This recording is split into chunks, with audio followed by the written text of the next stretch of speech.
আগে কি গরু পালছি, তো অনেক গরু ছিল, চুন্নি, লুল্লুড়ি, সিঙ্গালি, কালি।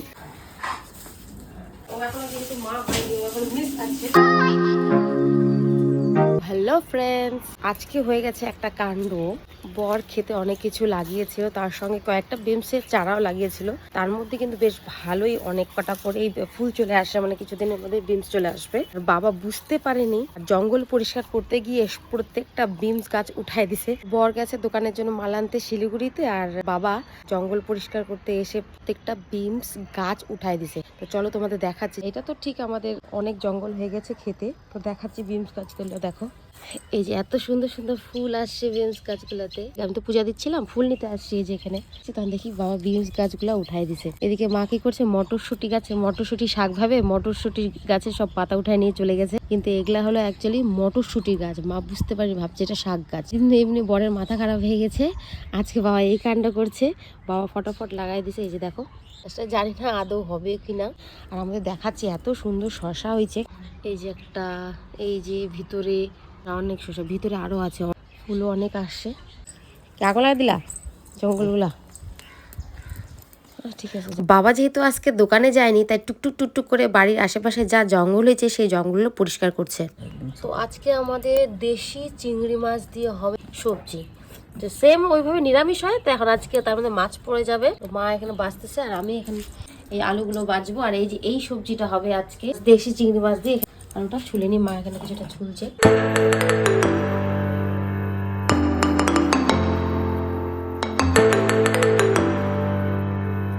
চিংড়ি মাছ আর সব সবজি দিয়ে একটা তরকারি। একটু নাইরে দেখাও তো মা, কেমন লাগছে।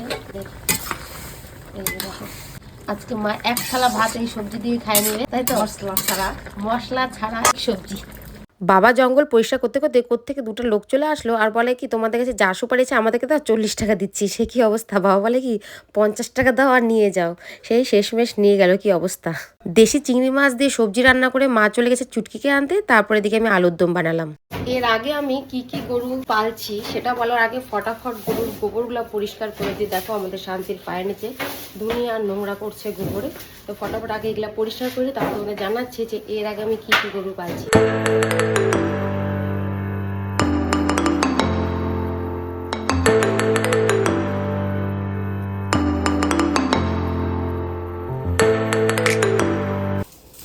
দুজনকে দুটো পল দিয়ে দিই। আমাদের চঞ্চলা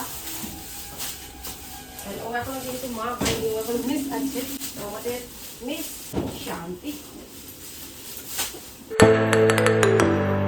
তো যদি বলি আমি এর আগে কি গরু পালছি, তো বলে দিই এর আগে আমি কিন্তু কোনো গরুই পালিনি। বাপের বাড়িতে থাকতে আমাদের বাড়িতে অনেক গরু ছিল, অনেক জাতেরই গরু ছিল, কিন্তু আমি তার সামনে যাইতাম না, কারণ পড়াশোনা করতাম। তো মা যা বড়রা ছিল বাবা তারাই করতো। বিয়ের পর থেকেই আমি গরু পালা শুরু করছি, তাও আমার শ্বশুরবাড়িতেও ছিল না, পরে আনা হয়েছে গরু। ফার্স্ট গরু এটাই আনা হয়েছে। তো যদি বলো আমার বাড়িতে কি কি গরু ছিল, আমাদের বাড়িতে ছিল দেশি গরু আর ছিল দোগলা, জার্সির মধ্যে দোগলা, ঠিক আছে। আর বলে দিচ্ছি এর আগে আমি কোনো গরুই পালিনি, তো এটা ফার্স্ট টাইম।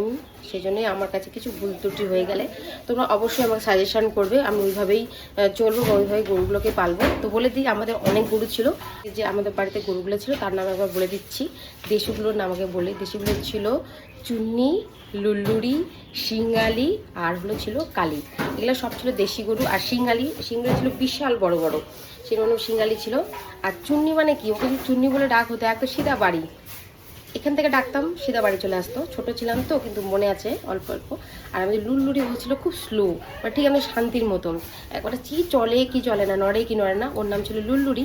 আর কালী গরুটা ছিল প্রচণ্ড কালো, সেই জন্য ওর নাম হলো কালী। আর একটা ছিল আমাদের লালি, ওই যে বললাম যে দোগলা জাতের গরুটা, তার মাথাটা এই যেটা প্রচণ্ড ঢুকানো, আর যে চোখগুলা বাইরে বের করা টাইপের। এরকম গরুকে তোমরা দেখেছো কিনা আমাকে অবশ্যই কমেন্টে জানাবে।